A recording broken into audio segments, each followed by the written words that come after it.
علیکہ و صحابک یا سیدی یا حبیب اللہ الصلاۃ والسلام علیکہ یا سیدی یا رحمت للعالمین وعلی آلکہ و صحابک یا سیدی یا خاتم النبیین۔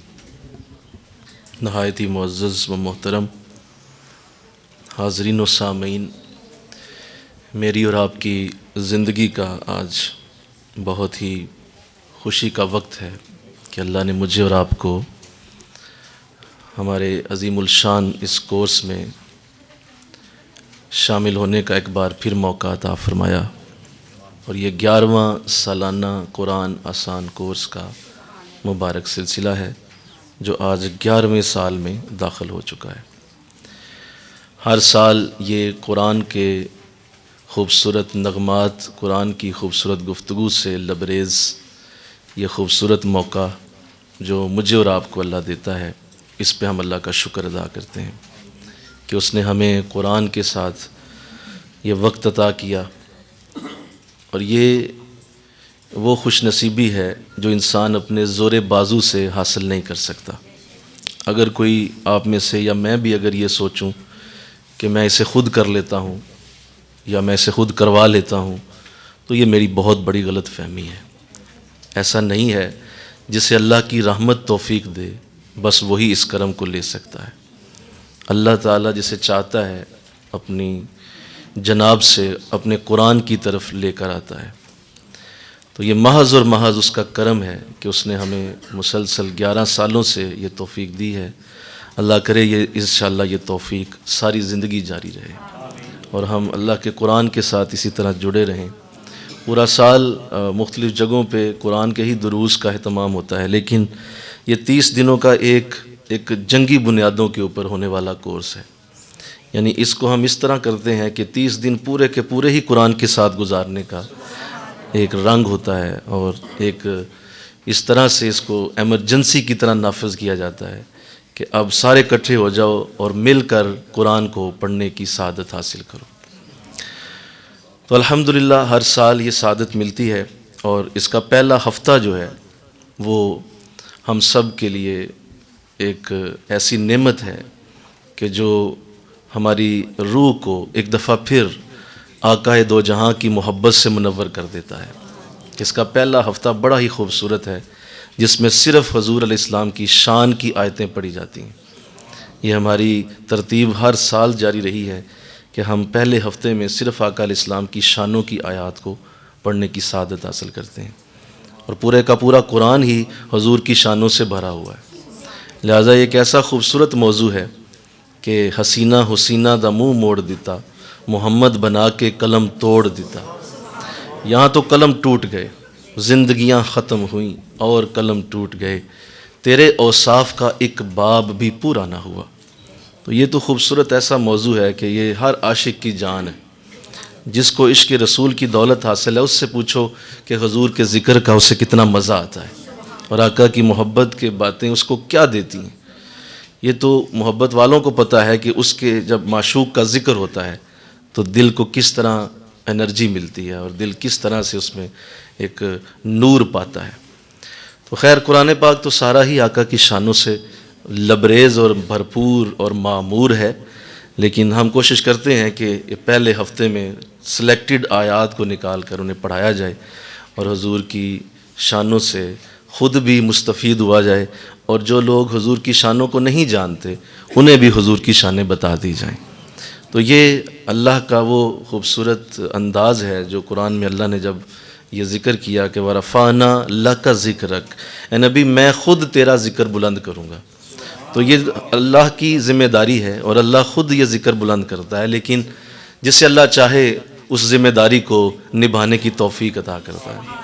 تو الحمدللہ یہ ہمارا پہلا ہفتہ جو ہے یہ بڑا ہی خوبصورت آیات کے اوپر مشتمل ہے، جو گلدستہ ہے خوشبو محبت رسول کا، جس میں صرف محبت رسول ملے گی، عشق رسول ملے گا، شان رسول ملے گی، اور بار بار ہمیں اللہ صاحب قرآن کی طرف بلاتا ہوا نظر آئے گا۔ قرآن پڑھنے والے اگر صاحب قرآن کو ہی نہیں جانتے تو وہ قرآن نہیں پڑھ سکتے۔ وہ کسی اللہ والے کی بڑی خوبصورت بات ہے، وہ کسی اپنے دوست سے ملنے گئے، وہ بھی بزرگ تھے، تو سلام ہوئی، گفتگو ہوئی، تو وہ کہنے لگے حضرت دعا فرمائے میرے لیے، آج اللہ کی کرم سے میں نے 40 سال ہو گئے ہیں اور میں ہر سال قرآن پاک ترجمے اور تفسیر سے ختم کرتا ہوں، تو آج مجھے 40واں سال ہو گیا ہے اور میں نے قرآن کو ایک دفعہ پھر ترجمے اور تفسیر سے پڑھا ہے۔ تو بہت خوش ہوئے وہ جو آئے تھے، انہوں نے کہا یہ تو میرے لیے بڑی خوشی کی بات ہے کہ آپ نے مجھے یہ خبر دی ہے کہ آپ نے 40 سال سے ہر سال میں قرآن کو ترجمے اور تفسیر سے پڑھا ہے، تو مجھے بڑی خوشی ہوئی ہے سن کر۔ تو حضرت یہ بتائیے کہ آپ کو ملا کیا ہے ان 40 سالوں میں؟ آپ نے قرآن کو ترجمے اور تفسیر سے پڑھ کے آپ کو حاصل کیا ہوا ہے؟ وہ جو آپ کو ملا ہے وہ بتا دیجئے تاکہ مجھے بھی اس کا فیض ملے اور میں بھی یہ سمجھ لوں کہ آپ 40 سالوں سے قرآن کو ترجمے اور تفسیر سے پڑھ رہے ہیں تو آپ کو کیا حاصل ہوا ہے۔ تو وہ مسکرا کے کہنے لگے، جملہ بڑا خوبصورت ہے، مسکرا کے فرمانے لگے کہ حضرت آپ نے بڑی پتے کی بات پوچھی ہے، بڑی راز کی بات پوچھی ہے، تو سن لیجئے میں نے 40 برسوں میں ترجمے اور تفسیر سے قرآن پڑھا ہے، 2 چیزیں ملی ہیں، ایک اللہ کا شریک کوئی نہیں، 2 محمد جیسا انسان کوئی نہیں صلی اللہ علیہ وسلم۔ بس یہ 2 چیزیں مجھے قرآن سے ملیں، اللہ کی کوئی شریکت نہیں کر سکتا اور حضور جیسا کوئی ہو نہیں سکتا، تو لہٰذا محمد کی محبت دین حق کی شرط اول ہے، اسی میں اگر ہو خامی تو ہر شے نامکمل، کی محمد سے وفا تو نے تو ہم تیرے ہیں، یہ جہاں چیز ہے کیا لوح و قلم تیرے۔ محمد کی وساطت سے محبت تیری میری ہے، محبت اصل میں ہے ان کی، نہ میری ہے نہ تیری، تو اصل میں ان کا پیار ہے جو ہمیں جوڑ کے رکھتا ہے، یہ حضور کا عشق ہے جس نے کائنات کو زندہ رکھا ہوا ہے۔ ہوائیں آپ سے پیار کریں، فضائیں آپ سے پیار کریں، پہاڑ آپ سے محبت کریں، دریا آپ سے پیار کریں، سمندر آپ کی محبت میں مبتلا ہوں، جنات آپ سے پیار کریں، فرشتے اور حوریں آپ سے محبت کریں، خود خدا آپ سے محبت کرے، تو بتاؤ کسر کیا رہ گئی؟ تو مزہ تو تب ہے کہ ہم بھی حضور کی محبت میں مبتلا ہو کر قرآن پڑھیں۔ تو اس لیے ہم پہلا ہفتہ اس لیے یہ حضور کے عشق کی باتیں قرآن سے نکالتے ہیں، خود نہیں کرتے، قرآن سے نکالتے ہیں تاکہ پہلے صاحب قرآن سے عشق ہو جائے، اس کے بعد قرآن سے عشق ہو جائے۔ تو صاحب قرآن سے عشق ہوگا تو قرآن پیارا لگے گا، پھر ہر شے ہی پیاری لگے گی۔ اللہ، تو لہذا یہ خوبصورت ہفتہ ہے جو مجھے بھی اللہ زندگی دے، آمین کہو، آپ کو بھی اللہ زندگی دے، مجھے بھی دے، ہم اس کو مکمل کریں۔ اور یہ 6 آیتیں جو 6 دنوں میں جمعرات تک پڑھائی جائیں گی، یہ صرف آقا کی شان و اس پہ مشتمل ہیں، اور آپ کے پاس نوٹس موجود ہیں، آپ سب کے ہاتھوں میں ہیں، آپ کو پیج دے دیا گیا ہے، اس کے اوپر وہ آیات لکھی ہیں، اور ایک ایک کر کے ان آیات کو ہر روز ہم پڑھیں گے، اور دیکھیے گا کس طرح اللہ نے قرآن میں گہرائی پیدا کی ہے، اور کتنی گہری آیات ہیں حضور کی محبت کی، اور اس کے اندر اللہ نے کیسا آقا کی شان کا بیان فرمایا۔ پہلی آیت کریمہ جو آج پڑھائی جائے گی، میں نے ابھی اس کی تلاوت کرنے کی سعادت حاصل کی ہے، آپ کے پاس بھی وہ لکھی ہوئی ہے، سورہ احزاب میں آیت نمبر 21 کی تلاوت کرنے کا شرف حاصل ہوا ہے۔ جو لوگ ابھی آ کے بیٹھ رہے ہیں ان کو نوٹس دیتے جائیں۔ سماعت کیجئے، بسم اللہ الرحمن الرحیم۔ لقد کان لکم فی رسول اللہ اسوۃ حسنہ، البتہ تحقیق بے شک تمہاری رہنمائی کے لیے اللہ کے رسول کی زندگی میں بہترین نمونہ ہے۔ لمن کان یرجو اللہ والیوم الآخر وذکر اللہ کثیرا، یہ نمونہ اس کے لیے ہے جو اللہ تعالیٰ سے ملنے اور قیامت کے آنے کی امید رکھتا ہے اور کثرت سے اللہ کو یاد کرتا ہے۔ تو یہ 2 حصے ہیں اس آیت کے۔ پہلے حصے میں اللہ فرما رہا ہے کہ تمہارے لیے اگر میں نے کوئی زندگی بنائی ہے جس کو دیکھ کے اگر تم زندگی گزارنا چاہتے ہو تو وہ میرے نبی کی زندگی ہے۔ تمہاری زندگی جتنی بھی گزرے گی، 40 50 60 70 جتنی بھی میں نے دی ہے، اس کو گزارنے کے لیے تمہیں کوئی نہ کوئی تو آئیڈیل چاہیے جس کو دیکھ کے تم سوچو کہ ایسا مجھے بننا ہے، ایسا مجھے ہونا چاہیے، اس طرح میرے بچوں کو ہونا چاہیے، میری بیوی کو ہونا چاہیے، میرے بھائی کو بہن کو ہونا چاہیے۔ تو کوئی تو ایسا نمونہ ہونا چاہیے تھا زندگی گزارنے کے لیے، تو اللہ نے وہ مشکل ہماری آسان کر دی۔ اللہ نے فرما دیا کہ اگر تمہیں وہ نمونہ چاہیے تو میرے رسول کا نمونہ تمہارے لیے حاضر ہے۔ تمہارے لیے اگر کوئی زندگی گزارنے کا سانچہ ہو سکتا ہے، کوئی ڈائی ہو سکتی ہے جس کے اندر تمہاری زندگی فٹ ہو جائے، تو وہ محمد رسول اللہ صلی اللہ علیہ وسلم کی زندگی. تو آقا علیہ السلام کی زندگی کو اللہ نے پوری کائنات کے لیے پیش کر دیا، اور یوں آپ کا یہ اعزاز جو قیامت تک کے لیے بہت بڑے درجے پہ پہنچ گیا کہ اگر کائنات زندہ رہنا چاہتی ہے تو حضور جیسی زندگی گزارے تو اسے زندگی مانا جائے گا، ورنہ مردہ ہے، ورنہ وہ زندگی نہیں ہے. اگر زندگی ہے تو حضور جیسی ہی زندگی ہے، ورنہ وہ زندگی نہیں ہے. تو لہذا آقا علیہ السلام کی زندگی کو پیش کیا، اور پھر آگے بڑی خوبصورت بات کی. آگے فرمایا کہ بہترین نمونہ تو ہے یہ تمہارے لیے، لیکن کچھ لوگ اس کو نمونہ نہیں سمجھیں گے. وہ کون لوگ ہیں جو حضور کی زندگی کو نمونہ جانیں گے؟ کہا یہ نمونہ اس کے لیے ہے جو اللہ تعالیٰ سے ملنے کی امید رکھتا ہے. ہاں کہ وہ اللہ سے جب ملنے جائے گا تو اس کا ڈریسنگ کوڈ کیا ہوگا. دیکھیں نا، آپ جب کسی سے ملنے جاتے ہیں تو پہلے آپ اپنا ڈریس سیٹ کرتے ہیں، آپ اپنی قمیض، اپنی شرٹ، اپنا جو آپ نے پہننا ہے اس کو آپ ٹھیک کرتے ہیں، اور دیکھ لیتے ہیں کہ میں کس سے ملنے جا رہا ہوں. میں مرشد سے ملنے جا رہا ہوں، میں اپنے پرنسپل سے ملنے جا رہا ہوں، میں اپنے والد صاحب سے ملاقات کے لیے جا رہا ہوں، میرے کچھ دوست آئے ہوئے ہیں ان سے ملاقات ہے. تو اسی طرح کی ڈریسنگ آپ کرتے ہیں. تو اللہ فرما رہا ہے کہ اگر مجھ سے ملنے کی امید ہے نا تو جیسے حضور ہیں ویسے بن کے میرے پاس آؤ. مل کے کہو سبحان اللہ. اگر مجھ سے ملنا چاہتے ہو تو اپنا ڈریس کوڈ حضور بنائیں. تمہارا ڈریس کوڈ حضور ہونے چاہیے. اللہ. اور اگر ویسا نہیں ہے تو اس کا مطلب تجھے مجھ سے کوئی نہیں ملنا، اور میں کسی سے ملنا بھی نہیں چاہتا اگر کوئی میرے نبی جیسا نہیں ہے. میں اس سے ملنا ہی نہیں چاہتا. مجھ سے ملنا چاہتے ہو تو میرے رسول جیسا بن کے آؤ. اللہ اکبر. تو یہ خوبصورت بات کی. کہا کہ اللہ سے ملنے کی امید ہے تو پھر تو نمونہ ہے تیرے لیے، پھر تو واقعی نمونہ ہے. اور کہا اور دوسرا ہے کہ وہ قیامت کے آنے کی بھی امید رکھتا ہے. اسے پتہ ہے مجھے ایک دن اٹھایا جائے گا، اسے پتہ ہے کہ میں نے ایک دن جینا ہے، دوبارہ مجھے موت سے اٹھا کر زندگی دی جائے گی. اور آخرت کا عقیدہ یہ پورے ہمارے دین اسلام کی جان ہے. اور یوں سمجھ لیں کہ اس کے اوپر ہمارا پورا دین کھڑا ہے. کوئی دین، کوئی بھی مذہب آخرت کے اوپر یقین نہیں رکھتا سوائے اسلام کے. اسلام یہ کہتا ہے کہ تمہاری یہ زندگی عارضی ہے اور کل کو اصل زندگی تمہاری شروع ہونے والی ہے. اس زندگی کے لیے اللہ اکبر، اگر وہاں تمہیں اس زندگی میں کچھ پہن کے آنا ہے تو حضور کا لباس پہن کے آؤ وہاں. کہا جو قیامت کے آنے کی بھی امید رکھتا ہے وہ بھی میرے نبی کو نمونہ سمجھے گا. اللہ. اب یہ دو لوگ ہیں، صرف یہ دو لوگ ہیں جنہیں آقا کے زندگی کو فالو کرنا ہوتا ہے، اور وہ لوگ جو آخرت پہ ایمان رکھتے ہیں اور ساتھ انہیں اللہ سے ملنے کی امید بھی ہوتی ہے. آقا علیہ السلام نے ارشاد فرمایا جو اللہ سے ملنا چاہتا ہے، سنو یہ حدیث، جو اللہ سے ملنا چاہتا ہے اللہ بھی اس سے ملنا چاہتا ہے، اور جو اللہ سے ملنا نہیں چاہتا اللہ بھی اس سے ملنا نہیں چاہتا. تو اگر ہم اللہ سے ملنے کی امید رکھتے ہیں تو ہمارے لیے حضور کی زندگی بہترین ہے، اور ہمیں اسی کو فالو کرنا ہے، ظاہری طور پہ بھی باطنی طور پہ بھی.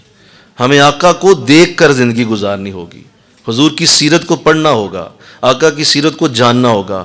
حضور اچھے باپ تھے، کیسے باپ تھے؟ حضور بیٹے تھے، کیسے بیٹے تھے؟ حضور بہترین تاجر تھے، کیسے تاجر تھے آپ؟ حضور علیہ السلام بہترین شوہر تھے، کیسے بہترین شوہر تھے آپ؟ آپ کی جو صاحبزادی ہیں سیدہ فاطمہ رضی اللہ تعالیٰ عنہ، وہ عورتوں کے لیے حضور کے مقام پہ ہیں، وہ عورتوں کے لیے حضور کی جگہ پہ ہیں کہ انہیں دیکھ کے حضور کو جاننا ہوگا کہ کیسی بیوی بننا ہے. اللہ. تو یوں ساری کی ساری زندگی آقا علیہ السلام کی ہمارے لیے نمونہ بنائے گی. اس زندگی میں ایک یتیم کے لیے بھی مثال موجود ہے، اس زندگی میں ایک جرنیل کے لیے بھی مثال موجود ہے، اس زندگی میں ایک حکمران کے لیے بھی مثال موجود ہے، اس زندگی میں ایک امام کے لیے بھی مثال موجود ہے، اس زندگی میں ایک مقتدی کے لیے بھی مثال موجود ہے، اس زندگی میں اس کے لیے بھی ہے جو جنگ ہار گیا ہے، اس کے لیے بھی مثال ہے جو جنگ جیت گیا ہے. یہاں کسی بھی مثال کو لاؤ تمہیں حضور کی زندگی سے اس کا نمونہ ملے گا. لہٰذا یہ بھٹکنا کسی اور کے لیے ہے.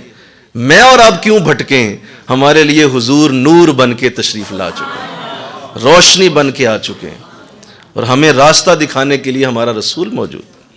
ہم کیوں بھٹکیں، ہم کیوں روئیں، ہمارے دشمن روئیں، ہم کیوں پریشان ہوں، ہمیں سمجھ نہیں آ رہی کیا کرنا ہے۔ بھائی تمہیں سمجھ کیوں نہیں آ رہی؟ حضور کی زندگی میں آؤ، ہر شے ملے گی، ہر شے تجھے اللہ عطا کرے۔ تو لہٰذا بڑی خوبصورت زندگی ہے، بڑی ہی اعلیٰ زندگی ہے، اور آج تک قیامت سے آج تک حضور کی زندگی سے لے کر آج سے لے کر قیامت تک کے لیے کوئی بھی شخص کسی بھی جگہ سے حضور کی زندگی کو کھولتا ہے تو اسے آگے ایک آئیڈیل شخص نظر آئے گا، کوئی کمی نہیں، کوئی کوتاہی نہیں، کوئی کسی قسم کا اعتراض نہیں۔ اگر کوئی آتا ہے تو سوائے محبت کے کچھ نہیں پاتا، محبت ہی محبت اللہ۔ تو لہٰذا آپ نے دیکھا ہوگا کہ یہ دو لوگ جن کی بات کی اللہ نے، اور آخر میں ایک اور بھی بات کی کہ اس کے لیے بھی میرا نبی نمونہ ہوگا جو کثرت سے اللہ کو یاد کرتا ہے۔ مل کے کہو سبحان اللہ۔ تین چیزیں ہو گئیں، پہلا وہ ہے جسے اللہ سے ملنے کی امید ہے، دوسرا وہ ہے جسے پتہ ہے قیامت کے دن کھڑا ہونا ہے، اور تیسرا وہ ہے جو کثرت سے اللہ کو یاد کرے۔ بس یہ تین لوگ ہیں جن کو ہر صورت میں میرا نبی ہی اچھا لگے گا اور وہ میرے نبی کو ہی فالو کریں گے۔ یہ تین لوگ ہیں جی، چوتھا کوئی نہیں ہے۔ ان تینوں کے علاوہ کسی کے لیے میرا نبی نمونہ نہیں ہوگا۔ یہ تین لوگ، یہ تین عادتیں اگر تمہارے اندر ہیں تو تمہیں رسول کو فالو کرنا ہوگا۔ اس کے علاوہ کوئی راستہ اللہ تک نہیں جاتا۔ اللہ نے سارے دروازے اپنے تک آنے کے بند کر دیے سوائے محمد مصطفیٰ کے صلی اللہ علیہ وسلم۔ آپ کا راستہ کھلا ہے، آپ کا دروازہ آج بھی کھلا ہے، اور قیامت تک کے ہر انسان کے لیے کھلا رہے گا۔ اللہ۔ تو حضور علیہ السلام کی زندگی کتنی خوبصورت ہے۔ آپ دیکھیں کہ بہت سارے دنیا میں مفکر آئے، بڑے بڑے ریسرچ کرنے والے آئے، بڑے بڑے صوفی گزرے، اور انبیاء بھی تشریف لائے، اور بڑے بڑے اچھے پڑھنے والے لکھنے والے لوگ دنیا میں آئے۔ اور جب وہ دنیا سے گئے ہیں تو انہوں نے ایک بات ضرور کی ہے۔ اذان سماعت اس لیے ہم نہیں کریں گے، ہم قرآن کا ہی درس دے رہے ہیں، اس لیے ساتھ ساتھ سنتے جائیں۔ تو لہذا وہ لوگ جو دنیا میں آئے اور انہوں نے اس کو یوں کیا کہ جب وہ دنیا سے چلے گئے تو لوگ یہ کہتے پائے گئے کاش کچھ دن اور زندہ رہ جاتا تو اور کچھ ہم اس کی جو تخلیقات ہیں اس سے فائدہ اٹھا لیتے۔ کوئی سائنسدان فوت ہوا تو لوگوں نے بعد میں بات کی کہ جلدی مر گیا ہے، کاش اور زندہ رہتا۔ تو جتنے بھی ایسے لوگ گئے ان کے بارے میں دنیا آج بھی یہی کہتی ہے کہ قائد اعظم کاش کچھ سال اور رہ جاتے، پاکستان اور بہتر ہو جاتا، علامہ اقبال کچھ سال اور جی لیتے تو اور کچھ نوجوانوں کی رہنمائی کر لیتے۔ تو یہ دنیا کے ہر انسان کے لیے جو بڑا کام کر کے گیا اس کے لیے کہا گیا ہے، سوائے دنیا کی ایک ہستی کے لیے۔ حضور علیہ السلام ایک ایسی ہستی ہیں، آپ جس کام کے لیے دنیا میں آئے تھے اسے مکمل کر کے گئے ہیں، مکمل کر کے آپ اس دنیا سے تشریف لے کے گئے ہیں۔ اور نہ صرف آپ نے اسے مکمل کیا ہے بلکہ آپ نے اپنے اصحاب سے اس کی گواہی بھی لی ہے۔ جب خطبہ حجت الوداع ہو رہا تھا تو اس وقت آپ کے سامنے 1,24,000 صحابہ بیٹھے ہوئے موجود ہیں، اور آپ نے ان سب سے یہ بات کہی۔ آپ نے فرمایا صحابہ سنو، کیا میں نے اللہ کا دین تم تک پہنچا دیا؟ سوال کیا آپ نے، کیا میں نے پہنچایا؟ جو مجھے اللہ نے ڈیوٹی دی تھی کیا میں نے پوری کر دی ہے؟ تو سارے صحابہ نے یکجان ہو کے جواب دیا، ہاں اللہ کے رسول آپ نے اپنی ڈیوٹی پوری کر دی ہے۔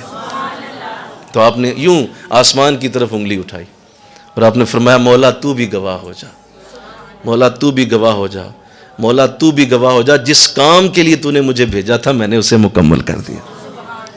لہذا یہ آپ کی سیرت کا بہت بڑا پہلو، اس میں آپ بے مثال اللہ۔ اسی طرح دنیا میں جتنے نبی دنیا میں آئے ہیں انہوں نے اپنی دلیلیں پیش کی ہیں اور اپنی دلیلوں سے انہوں نے اپنی نبوت کو ثابت کیا ہے۔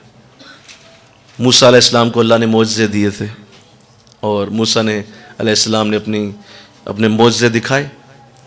آپ کے معجزات کو دیکھ کے بہت سارے لوگ مسلمان ہوئے۔ حضرت عیسیٰ معجزے لے کے آئے، حضرت سلیمان علیہ السلام نے معجزے دکھائے ہیں۔ دنیا میں جتنے بڑے بڑے انبیاء، حضرت ابراہیم علیہ السلام نے معجزے دکھائے، تو ہر ایک نے معجزات پیش کر کے اپنی نبوت کی دلیلیں دیں۔ میرے نبی کی زندگی دیکھو کیسی خوبصورت زندگی ہے کہ آقا علیہ السلام کو جب پوچھا گیا کہ آپ کوئی دلیل دیں، اپنی نبوت کی دلیل پیش کریں، تو آپ نے فرمایا لوگوں 40 برس کی میری زندگی تمہارے درمیان گزری ہے، ہاں ہاں، میری 40 سال کی زندگی تمہارے ساتھ ہے، میری زندگی میری نبوت کی دلیل ہے۔ دیکھو میں نے کوئی ایسا کام کیا ہو، میرے سے کوئی ایسا کام صادر ہوا ہو جو کسی طرح بھی نبوت کے خلاف ہے تو بتاؤ۔ 40 برس کی زندگی تمہارے ساتھ گزری۔ اور دیکھو یہ انسان کی جو لائف ہوتی ہے نا، خاص طور پہ جو گھریلو لائف ہوتی ہے، اس میں انسان بہت ساری کمیوں کا شکار ہوتا ہے۔ اور بڑے بڑے صوفیاء کو یہ کہتے سنا گیا ہے کہ اپنے بچوں سے کہتے ہیں کہ یہ باتیں باہر نہیں کرنی، یہ گھر کے اندر کی باتیں باہر نہیں بتانی، کیونکہ پرائیویٹ لائف میں بہت سارے جھول ہوتے ہیں۔ اللہ ہر ایک کی زندگی کو مکمل نہیں رکھتا ہے، کہیں نہ کہیں جھول ہوتا ہے، کہیں نہ کہیں کمی ہوتی ہے، تو آپ اسے چھپانے کی کوشش کرتے ہیں۔ بڑے بڑے صوفی نیک لوگ وہ بھی کہیں نہ کہیں کمی کا شکار ہوتے ہیں، اور اپنے بچوں سے کہتے سنے گئے ہیں کہ بیٹا باہر نہیں بتاتے یہ باتیں، یہ گھر کے اندر کی ہیں۔ اللہ، لیکن حضور علیہ السلام کی بات بھی سن لو۔ ایک دن حضرت عائشہ رضی اللہ تعالیٰ عنہ کو بلایا، فرمایا عائشہ جو میں گھر میں کرتا ہوں اسے باہر بھی بیان کر دیا کرو۔ نہیں، مل کے کہو نا سبحان اللہ، اسے باہر بھی بیان کرو۔ میری گھر کی زندگی بھی لوگوں کے سامنے لاؤ، میرے باہر کی زندگی بھی تو پہلے لوگوں کے سامنے ہے، میری گھریلو زندگی بھی لوگوں کے سامنے ہونی چاہیے۔ اللہ، اس حد تک آپ کی زندگی کو پاکیزہ بنایا گیا، اس حد تک آپ کی زندگی کو خوبصورت تخلیق دی گئی۔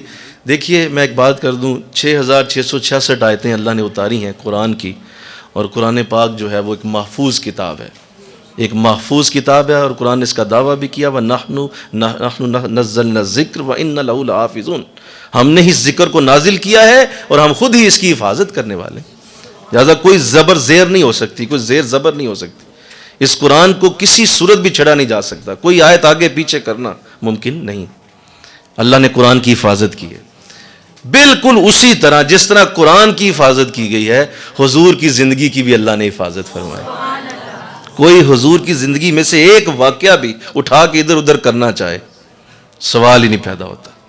بدر میں کیا ہوا وہی پتا ہوگا جو ہوا تھا، احد میں کیا ہوا وہی لکھا ہوا ہے جو ہوا تھا، خندق میں کیا ہوا وہی لکھا ہے جو ہوا تھا، جو فتح مکہ میں ہوا تھا وہی لکھا ہے جو ہوا تھا۔ اللہ کسی لفظ کو بھی ادھر ادھر نہیں کرنے دیتا، کیوں؟ کیونکہ یہ صاحب قرآن کی زندگی ہے، یہ قرآن کے حامل کی زندگی۔ تسلی رکھو، جس جگہ سے تمہیں حضور کی زندگی کا واقعہ ملے اسے خدا کے اس کرم کو سمجھ کے اٹھا لو، کیونکہ وہ بالکل سچا لکھا ہوا ہے، وہ درست لکھا ہوا ہے۔ تو لہٰذا یہ بھی اس میں تسلی ہے کہ حضور کی زندگی بھی قرآن کی طرح محفوظ ہے، اور قرآن جس طرح اللہ نے محفوظ رکھا۔ حضرت عائشہ صدیقہ رضی اللہ تعالیٰ عنہ نے سند لگائی، کسی صحابی نے پوچھا کہ حضور بتائیے کیسے تھے، آپ ہماری ماں ہیں، بہت قربت میں رہی ہیں، پاس رہی ہیں، تو آپ بتائیے کیسے تھے آقا؟ تو آپ فرماتی ہیں تمہیں مجھ سے پوچھنے کی ضرورت کیا ہے، قرآن دیکھ لو اور حضور دیکھ لو، دونوں ایک ہی ہیں، قرآن کی طرح ہی حضور ہیں۔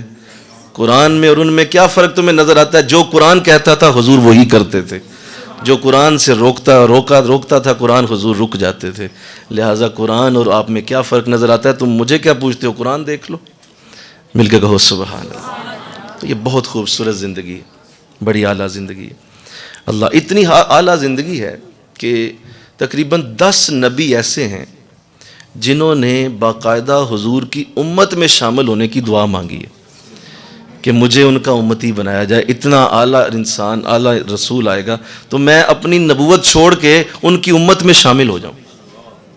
10 رسولوں نے دعا کی، قبول ہوئی حضرت عیسیٰ علیہ السلام کی، وہ خوش نصیب ہو گئے اور ان کی یہ دعا قبول کر لی گئی۔ باقی نبیوں کی اللہ نے قبول نہیں فرمائی، کسی حکمت کی بنا پر حضرت عیسیٰ کی قبول کر لی۔ اور حضرت عیسیٰ علیہ السلام اس قدر حضور سے محبت، اس قدر آقا سے پیار، کیونکہ فوراً حضور کی ذات کریمہ بعد میں تھی، بعد میں آقا نہیں آنا تھا، یہ بھی علم تھا کہ میرے بعد وہی آنے والے، تو اتنا پیار تھا کہ اکثر اپنے اصحاب میں حضور کا ذکر کرتے تھے، اکثر اپنے حوارین کے ساتھ آقا کی باتیں کرتے تھے۔ محمد ایسے ہوں گے، محمد ایسے ہوں گے، محمد یوں کریں گے، مجھے یوں بتایا گیا، جبریل نے بتایا محمد ایسا کریں گے، جبریل نے بتایا محمد اس طرح بھی کریں گے، تو باتیں حواریوں سے کرتے رہتے۔ اللہ، اکثر یہ باتیں جب ہوتی تو ایک دن کسی حواری نے یہ بات کر دی، انہوں نے کہا حضور بڑی معذرت کے ساتھ آپ ہمارے رسول ہیں، نبی ہیں، ہم نے آپ کا کلمہ پڑھا ہوا ہے، ہم آپ کے پاس آپ کی محبت میں آتے ہیں، آپ ہمیں حضور کی طرف لے جاتے ہیں، آپ ہمیں ان کی باتیں سنا دیتے ہیں، حضور سمجھ نہیں آ رہی، کیا کریں؟ اس قدر آپ بار بار انہی کا ذکر کرتے ہیں۔ حضور ٹھیک ہے، رسول ہیں، خدا کے محبوب بھی ہیں، لیکن آپ ہمارے رسول ہیں، آپ اپنا بھی تو درجہ اور مقام بتائیں نا، اپنی بھی تو بات کریں، آپ انہی کی باتیں سناتے رہتے ہیں۔ تو حضرت عیسیٰ علیہ السلام جلال میں آئے، کھڑے ہو گئے، فرمایا تم نے مجھے یہ کہا کہ میں تمہیں اپنا درجہ ان کے مقابلے میں بتاؤں، ان کے سامنے اپنی بات کروں، تو سنو میری ان کے سامنے کیا اوقات ہے۔ اگر عیسیٰ کو محمد کے تسمے بھی باندھنے پڑ گئے تو یہ میرے لیے بہت بڑا اعزاز ہوگا، یہ بہت بڑا اعزاز ہوگا۔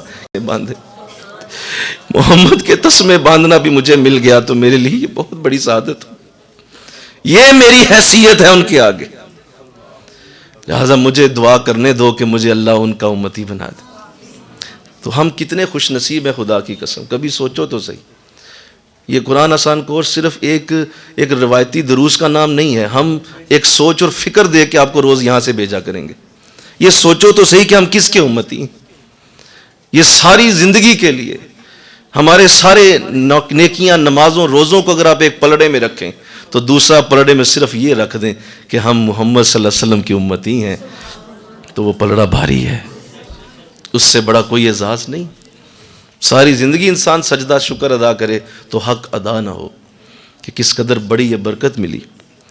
اللہ اکبر۔ ایک دن آقا علیہ السلام تشریف رکھے ہوئے تھے، یہ دیکھیں کیسی پیاری زندگی ہے آپ کی، کہ آپ تشریف رکھے ہوئے تھے اور آپ صحابہ کے درمیان تھے کہ حضور نے ہاتھ اٹھائے اور آپ نے دعا مانگی۔ دعا کیا کی؟ نوٹ کیجئے، سمجھیے، لکھیے، ان باتوں کو جانیے، ان باتوں کو پوری طرح سے اپنے دل میں جگہ دیجئے کہ حضور نے کتنی خوبصورت دعا مانگی۔ فرمایا یا اللہ، اے میرے مولا، میرے وہ امتی ہیں، تو مجھے ان سے ملا دے اور مجھے ان سے ملا کر انہیں بھی مجھ سے ملا دے مجھے ان سے ملا دے اور انہیں مجھ سے ملا دے۔ دعا ذرا بولو، انہیں مجھ سے ملا دے اور مجھے ان سے ملا دے۔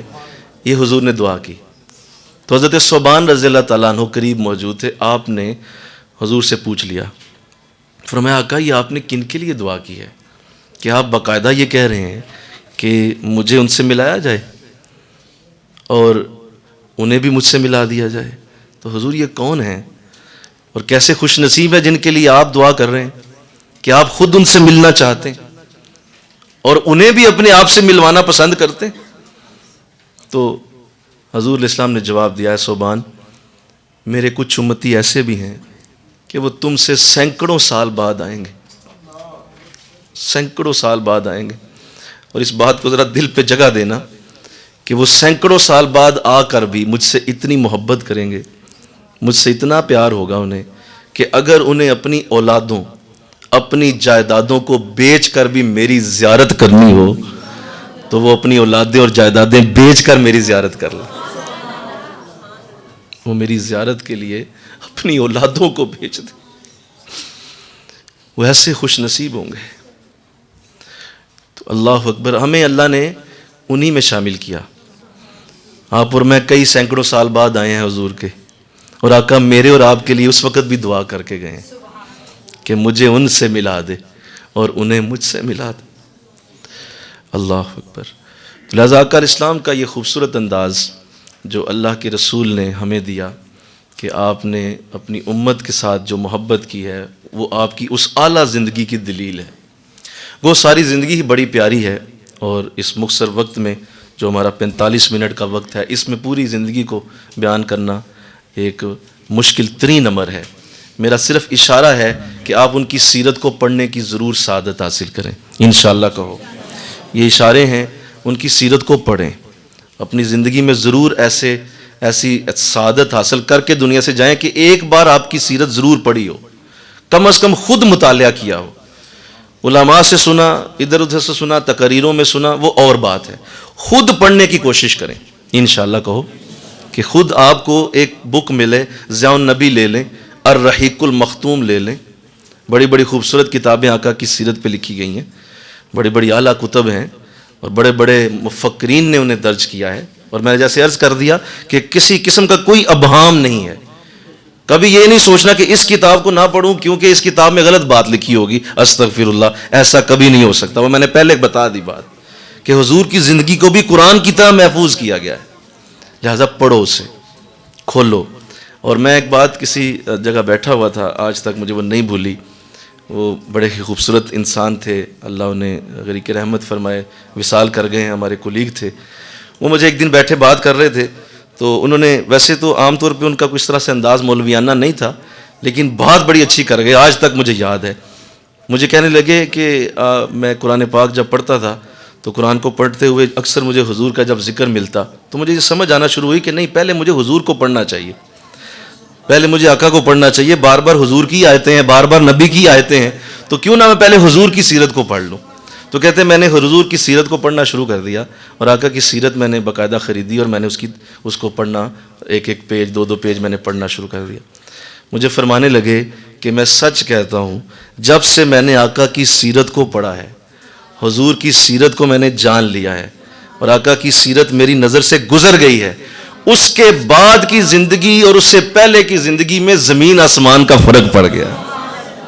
میں بدل گیا ہوں آقا کی سیرت پڑھ. اتنا مجھے قرآن نے نہیں بدلا جتنا مجھے حضور کی سیرت نے بدل دی، آقا کی زندگی. اللہ، آج بھی دنیا میں جو لوگ مسلمان ہو رہے ہیں، آپ کیا سمجھتے ہیں کون مسلمان کر رہے ہیں انہیں؟ میں مسلمان کر رہا ہوں، آپ کر رہے ہیں، یا کوئی بہت بڑا کوئی مبلغ ہے وہ مسلمان؟ نہیں، مسلمان ہم نہیں کر رہے. مسلمان دنیا کو دو چیزیں کر رہی ہیں، یا قرآن پڑھ کے لوگ مسلمان ہوتے ہیں، یا حضور کی سیرت کو پڑھ کے مسلمان ہوتے ہیں. آقا کی زندگی کو پڑھتے ہیں، مسلمان ہو جاتے ہیں. اللہ، تو آج بھی آقا کی سیرت وہی درجہ اور مقام رکھتی. لیکن افسوس، صد افسوس اس امت پہ کہ اس کو آج بھی اس بات پہ جتنا دکھ ہے کہ آپ بچپن سے شروع ہوں، پہلی کلاس سے لے کر ایون آپ جو ہے وہ آ جائیں ایم ایس سی تک آ جائیں، 16ویں کلاس تک آ جائیں، کسی ایک کلاس میں بھی کوئی ایک سال بھی ایسا نہیں ہوتا جس میں حضور کی سیرت پوری پڑھائی جائے.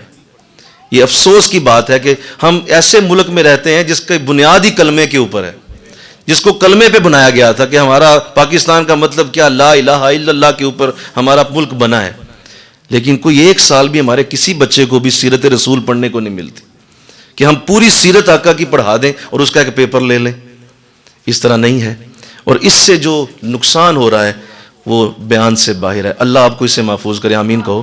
یہ میں نے آپ پہ چھوڑ دیا، میں نے پیغام دے دیا ہے، اب آپ نے خود اس کا مطالعہ کرنا ہے، خود پڑھیں اسے، اور باقاعدہ اس کے ساتھ اپنی زندگی کو جوڑ دیں کہ میں نے روزانہ 1 پیج 2 پیج حضور کی سیرت کے پڑھنے ہیں، اور پھر دیکھیے گا کس قدر برکت اور رحمت آتی ہے. میں تبع تابعین میں سے کسی بزرگ کی بات پڑھ رہا تھا، بڑی خوبصورت بات ہے، اللہ کرے یاد رہے، آمین کہو.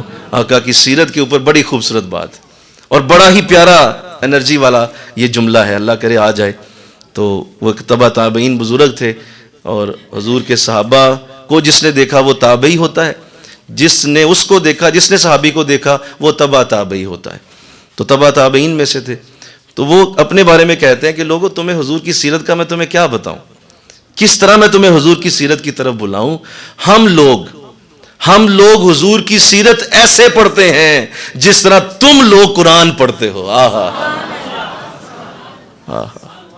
نہیں آہا، سبحان اللہ یا رسول زندہ باد. ہم لوگ حضور کی سیرت ایسے پڑھتے ہیں جس طرح تم لوگ قرآن پڑھتے ہو. تو اس امت کو اللہ اس طرف لے آئے، اور ہمیں کسی سے بھیک مانگنے کی ضرورت کیا ہے؟ ہمارے پاس ہمارا رسول ہی کافی ہے، اور ان کی خوبصورت زندگی ہی کافی ہے. اور جب تم انہیں پڑھو گے تمہیں اپنی کمیاں کوتاہیاں نظر آ جائیں گی. وہ ایک ایسا خوبصورت الٹرا ساؤنڈ ہے کہ جو ہی اس کے سامنے تم آؤ گے تمہاری ساری کوتاہیاں اچھل کے باہر آ جائیں گی، اور تمہیں پتہ چل جائے گا تم کہاں کہاں خباثت کر رہے ہو، کہاں کہاں ڈنڈی مار رہے ہو، کس کس جگہ کمی ہے. کیوں مجھے آج ان حالات کا سامنا ہے؟ اس لیے کہ میں حضور کی اس بات پہ عمل نہیں کر رہا ہوں جو مجھے کرنا چاہیے. تو اللہ توفیق دے دے. تو زندگی تو بڑی خوبصورت ہے. میں ایک بات آقا کی سیرت میں سے صرف اس لیے کرنا چاہتا ہوں کہ آپ کو یہ آج پیغام مل جائے کہ اگر یہ ایک بات اتنی خوبصورت ہے تو باقی باتیں کیسی ہوں گی. میں ایک مثال دے کر تو آپ کو شعور دے دوں گا، ایک فکر دے دوں گا، باقی آپ نے خود پڑھ لینا ہے انشاءاللہ، باقی آپ نے خود مطالعہ کر لینا ہے. میں ایک بات کر دوں گا تاکہ آپ اس کو لے کر تو یہ ذہن بٹھا لیں کہ کل کو اگر مجھے باقی بھی سیرت پڑھوں گا تو اس سے مجھے کتنے قیمتی موتی ملیں گے. حضرت عائشہ صدیقہ رضی اللہ تعالیٰ عنہ سے آقا علیہ السلام مخاطب تھے، گفتگو ہو رہی تھی کہ آپ نے ایک سوال کیا. چونکہ بیویاں جو ہیں وہ باتیں بھی کر لیتی ہیں جو عام عورت نہیں کر سکتی، کیونکہ بیوی کا ایک خاص درجہ ہوتا ہے، خاص معاملہ ہوتا ہے، اور وہ ایسی بات بھی کر سکتی ہے اپنے شوہر سے جو بضع اوقات ہم کسی صورت بھی نہیں کر سکتے یا کوئی اور نہیں کر سکتا. تو آپ کی زوجہ بھی ہیں، آپ کی محبوبہ بھی ہیں، بہت زیادہ محبت بھی تھی، حمیرہ کہہ کے پکارتے تھے، بہت زیادہ پیار تھا، اور کہا کرتے تھے مولا مجھے باقی بیویوں کے معاملے میں تو دیکھ لے، میں عدل کرتا ہوں، لیکن عائشہ کے لیے مجھے معاف کر دینا کیونکہ عائشہ سے میرا دلی محبت کا معاملہ ہے. تو حضرت عائشہ نے سوال کیا، فرمایا کہ حضور مجھے بتائیے. اسی طرح ایک دن بے تکلف بیٹھے تھے تو فرمایا کہ حضور بتائیے کہ آپ کی زندگی میں سخت ترین دن کون سا آیا ہے؟ The most hardiest day of your life, سب سے مشکل دن کون سا تھا؟ اب سوال کی نزاکت دیکھیں، پوچھنے والا دیکھیں اور بتانے والا بھی دیکھ لیں کہ کون ہے. سوال بھی اتنا نازک ہے، اور عام طور پہ تو بزرگوں سے لوگ یہی پوچھتے ہیں کہ حضرت آپ کی کیا کرامات ہیں، یا آپ نے کیا کیا فلاں جو کارنامے ہیں وہ ذرا بتائیں. کارنامے نہیں پوچھے، پوچھ کیا رہی ہیں کہ مجھے اپنی زندگی کا سخت ترین دن بتائیں، جو مشکل ترین آپ پہ گھڑی آئی ہے وہ کون سی ہے. تو یوں تو میرے نبی کی زندگی کا معاملہ ایسا ہے کہ کوئی ایک ہفتہ بھی سکون والا نہیں ہے. بالکل بی فرینک، آپ ساری سیرت کھول کے پڑھیں، آپ کے آنسو نہیں رکیں گے کہ کوئی چین آ جائے کسی طرح. کوئی ایک ہفتہ بھی ایسا نہیں گزرا کہ حضور کی زندگی میں مشکلات، تکالیف، آزمائشیں، صبر کے پہاڑ نہ آئے ہوں. ہر لمحہ اسی طرح ہے، معاملات ایسے ہی چلے ہیں. بچپن سے پیدا ہی یتیم ہوئے ہیں، والد ہے ہی نہیں، اور یتیم کی زندگی مکہ میں کیا تھی یہ سب جانتے ہیں، معاملات کس طرح تھے. تو بہت سارے مشکلات کے دن ہیں جن میں سے چلو ایک آدھ میں عرض کر دیتا ہوں. ایک تو ایسا دن تھا کہ آقا علیہ السلام اپنی والدہ محترمہ کے ساتھ، حضرت آمنہ رضی اللہ تعالیٰ عنہ کے ساتھ، آپ ان کے جو اپنا گھر تھا ان کا مدینہ شریف کے قریب، وہاں پہ تشریف لائے.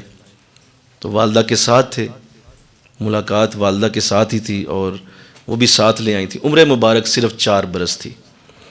4 برس کا ایک لڑکا کتنا کو ہوتا ہے. آپ کی والدہ آپ کو ایک دن اٹھیں اور لے کے چلیں، ہاتھ پکڑا اور لے کے آپ کو باہر گلیوں سے گزرتی ہوئی ایک مٹی کے ڈھیر کے قریب لے آئیں. وہ قبر مبارک تھی آپ کے والد گرامی کی، لیکن حضور نہیں جانتے تھے کہ یہ قبر کس کی ہے. اور آپ قریب کھڑے تھے اور یہ سوچ رہے تھے کہ یہ والدہ مجھے اس مٹی کے ڈھیر کے پاس کیوں لے آئی ہیں. لیکن تھوڑی دیر بعد آپ کی والدہ نے ہاتھ اٹھائے اور دعا کرنا شروع کر دی، اور اس دعا میں پھر آپ رونے بھی لگیں، آنسو بہہ گئے. تو آپ فرماتے ہیں کہ میں نے دیکھا کہ میری والدہ رو بھی رہی ہیں، تو میں حیران بھی ہو رہا تھا کہ یہاں رونے والی کیا بات ہے، یہ مٹی کا ڈھیر ہے، اس کے آگے رو کیوں رہی ہیں. لیکن خیر میں خاموش رہا. میری والدہ کچھ دیر وہاں دعا کر کے تو آپ واپس آ گئیں. اگلے دن آپ نے کہا کہ بیٹا اب ہم نے واپس جانا ہے مکہ، تو چلو تیاری کرو سفر کی، نکلتے ہیں. تو آپ فرماتے ہیں اپنی والدہ کے ساتھ اور ان کی ایک خادمہ ام ایمن کے ساتھ، جو آپ کی خادمہ تھیں، ان کے ساتھ میں نکلا. راستے میں ابوا کے مقام پہ میری والدہ کو بہت تیز بخار ہو گیا اور آپ نیم بے ہوش ہو کے گر گئیں. آپ فرماتے ہیں میں بچہ تھا اور میں حیران ہوا کہ میری والدہ بے ہوش کیوں ہو گئیں، اور میں قریب جا کے انہیں ہلا رہا ہوں، ان کو بار بار ہلاتا ہوں، لیکن میری والدہ جو ہیں وہ کوئی آگے سے جواب نہیں دیتی ہیں. اور میری وہ ساتھ جو تھیں خاتون تھیں وہ بھی انہیں بلا رہی ہیں لیکن وہ خاموش ہیں. یہاں تک کہ جب میں اور قریب ہوا تو میری والدہ نے آنکھیں کھولیں اور مجھے لپٹا لیا اور مجھے فرمانے لگی بیٹا میں دنیا سے جا رہی ہوں لیکن مجھے اس بات کا دکھ نہیں ہے کہ دنیا کو میں ایک ایسا سورج دے کے جا رہی ہوں جو قیامت تک کے لیے روشنی دیتا رہے گا. تو مجھے یہ جملہ یاد ہے، مجھے یہ جملہ یاد ہے کہ میری ماں نے مجھے ایسے مخاطب کیا. اس کے بعد میری ماں کی آنکھیں بند ہو گئیں. میں مسلسل کہتا رہا امی جان اور بولیں، آپ نے بہت اچھی بات کی ہے، بہت اچھا جملہ بولا ہے، لیکن میری والدہ خاموش ہو گئی. اور تھوڑی دیر بعد ام ایمن بھی رونے لگیں اور وہ مجھے کہنے لگیں کہ بیٹا تیری والدہ فوت ہو گئی ہیں. اب اس جنگل کے ماحول میں، ابوا کے اس مقام پر ہم پریشان تھے کہ اب ہم کیا کریں. میں اور وہ خاتون تھیں اور تیسرا کوئی شخص نہیں تھا، اور ہم اب اس سامنے میری والدہ کا جسم مقدس پڑا ہوا ہے، لیکن ہم سوچ رہے ہیں کہ اب ادھر کس طرح کیا کریں ہم دونوں. تو اسی اسنا میں وہاں قریب سے ایک قافلہ گزرا، کچھ لوگ گزر رہے تھے، تو آواز دی ام ایمن نے، تو وہ قریب آئے، بتایا کہ یہ خاتون فوت ہو گئی ہیں. انہوں نے ایک چادر بچھائی، اس چادر کے اندر میری ماں کے جسم کو رکھا اور اس کو اٹھا کے ایک پہاڑی پہ لے گئے. میں بھی ساتھ چلا گیا اور پھر میرے سامنے انہوں نے میری ماں کی قبر کھودی اور میں دیکھ رہا تھا میری ماں کو قبر میں انہوں نے اتار دیا. اور جب ماں کی قبر بن گئی تو اس وقت وہ لوگ بھی یہ اسلام کر کے چلے گئے کہ ہم تو مسافر ہیں، ہم تو یہاں رک نہیں سکتے، ہمیں اجازت دے دیں. وہ لوگ چلے گئے. اب وہ پھر اسی طرح میں اور وہ بیٹھے ہیں. اب کریں کیا ادھر؟ کس طرح ہم مکہ کی طرف روانہ ہوں اور کون ہمیں لے کر جائے گا؟ کوئی سمجھ نہ آئے. رات کا اندھیرا بھی چھا رہا تھا. رات کے اندھیرے میں جو ہے وہ میری جو خادمہ تھیں ماں کی، وہ مجھے اس پہاڑی سے نیچے لے آئیں کہ رات کا وقت ہے، پہاڑی کے اوپر خطرناک جانور ہوں گے، تو تم میرے ساتھ نیچے چلو. رات کے وقت میں اور وہ جب نیچے آتے ہیں تو مجھے وہ سلانے کی کوشش کرتی ہیں، لیکن میں مسلسل رو رہا تھا کہ آج میری ماں مجھ سے جدا ہو گئی. اور وہ مجھے سلانا چاہ رہی تھی کسی طریقے سے، یہ سو جائے، صبح کا وقت ہو تو ہم نکلیں. تو کہتی ہیں کہ میں نے یہ سمجھا کہ شاید یہ سو گئے ہیں، تو میں بھی سو گئی. لیکن تھوڑی دیر بعد آنکھ کھلی تو دیکھا کہ حضور نہیں ہے.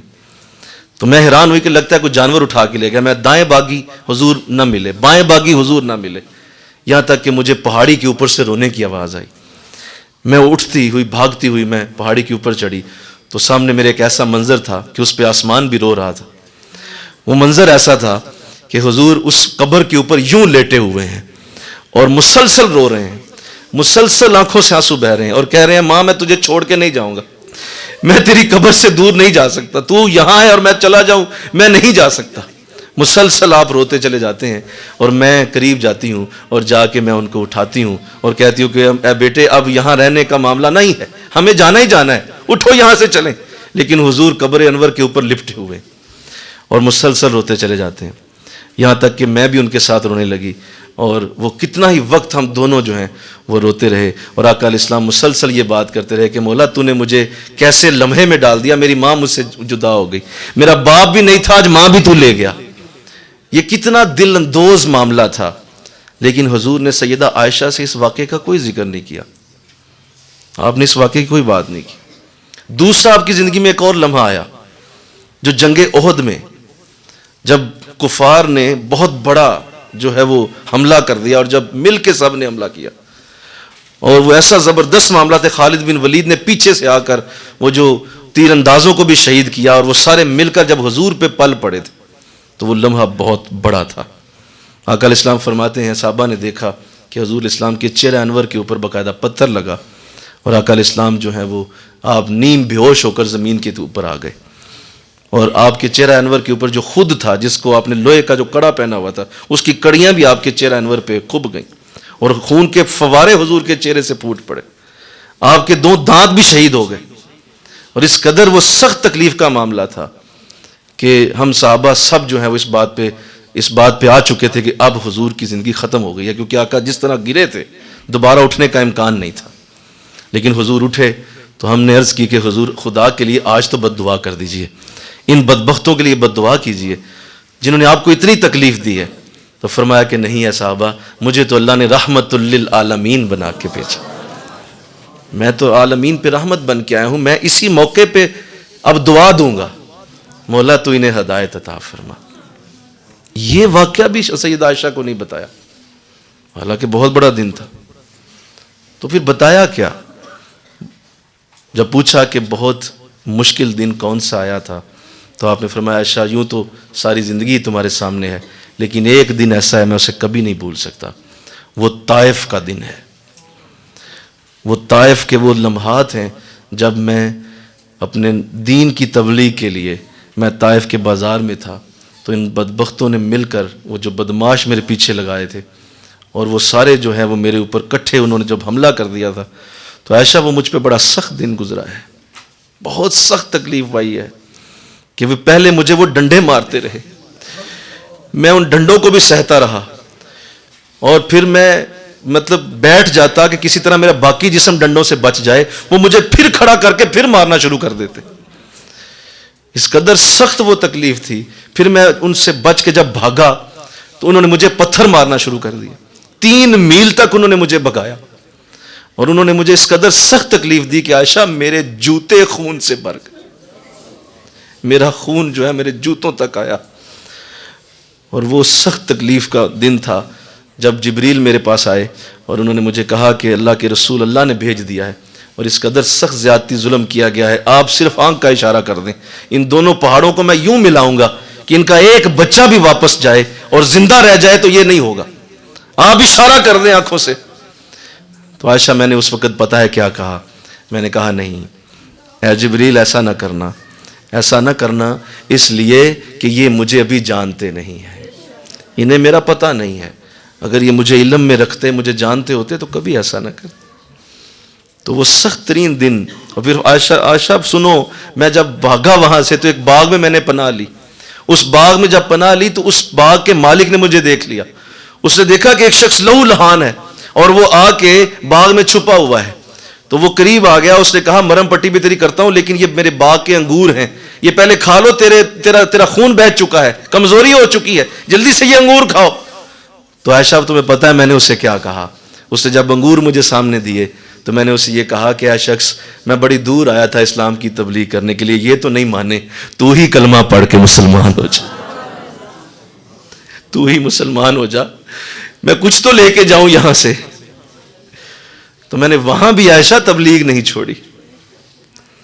اللہ اکبر۔ حضرت عائشہ اس قدر روئیں، اس قدر زارو قطار آپ روئیں کہ کئی دن آپ کے اوپر اس کیفیت کا غلبہ رہا جو حضور نے آپ کو بتائی۔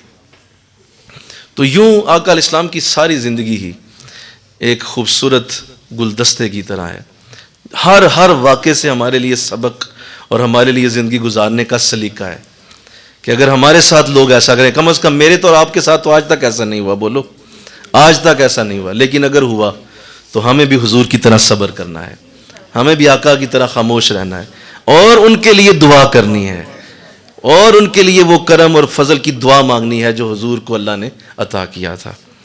اللہ، کرو گے ایسا انشاءاللہ؟ کہتے ہو کرو گے؟ واقعہ سننے کے بعد کیا کرو گے ایسا؟ جب موقع آیا تو ایسا ہی کرنا۔ اللہ تمہاری زندگی کو حضور کی زندگی میں ڈھالے گا تو یہ وقت آئیں گے، اور اگر اس زندگی سے باہر رہنا چاہتے ہو تو دیکھو قرآن میں لکھا ہے کہ نہیں، یہ نہ تو تم مجھ پہ میرے سے ملنے کی امید رکھتے ہو، نہ ہی قیامت کی امید ہے، اور نہ ہی تم اللہ کو یاد کرنے والے ہو، اور اگر حضور جیسے بننا چاہتے ہو تو یہ سارا کچھ ہوگا تمہارے ساتھ۔ تو اس وقت صبر ہے، محبت ہے، پیار ہے، لوگوں کے لیے دعائیں ہیں۔ اللہ نے اس قدر آپ کی زندگی کو پسند کیا، اس قدر آپ کی زندگی کو محبت سے یاد کیا ہے قرآن میں کہ وہ جملہ جو اللہ نے آپ کے لیے اتارا قرآن میں، ارشاد فرمایا اللہ تعالیٰ نے اپنے نبی کی محبت میں فرمایا کہ لوگوں سنو، تمہارے لیے اگر کوئی زندگی اچھی ہو سکتی ہے تو رسول اللہ ہی کی زندگی ہو سکتی ہے۔ اللہ، اور اے نبی آپ کا اخلاق اتنا خوبصورت ہے، وَإِنَّكَ لَعَلَىٰ خُلُقٍ عَظِيمٍ، تعریف کی اللہ نے، فرمایا آپ کو ہم نے دیکھ لیا ہے، اس قدر پرکھا ہے، اور اب میں سند دینے لگا ہوں، اور وہ سند یہ ہے کہ آپ اخلاق کے سب سے عظیم درجے کے اوپر فائز ہیں، آپ کا اخلاق سب سے عظیم۔ اللہ، دشمنوں کے لیے بھی دعا کرنا یہ اخلاق عظیم ہوتا ہے۔ تو اللہ مجھے آپ کو توفیق دے دے۔ ایک آیت تھی اور اس آیت کے اندر جو پیغامات تھے وہ کتنے خوبصورت ہیں، آپ قرآن کی باقی آیتوں کا اندازہ کریں کہ کس قدر اس کے اندر بھی خوبصورت حکمتوں کے موتی اللہ نے ہمارے لیے رکھے ہیں۔ اللہ مجھے آپ کو قرآن پاک کے ساتھ صحیح محبت اور شغف عطا فرمائے، اور ہم سب قرآن کے ساتھ ایسے ہی جڑ جائیں جس طرح اللہ ہمیں جوڑنا چاہتا ہے۔ وَمَا عَلَيْنَا إِلَّا الْبَلَاغُ الْمُبِينُ۔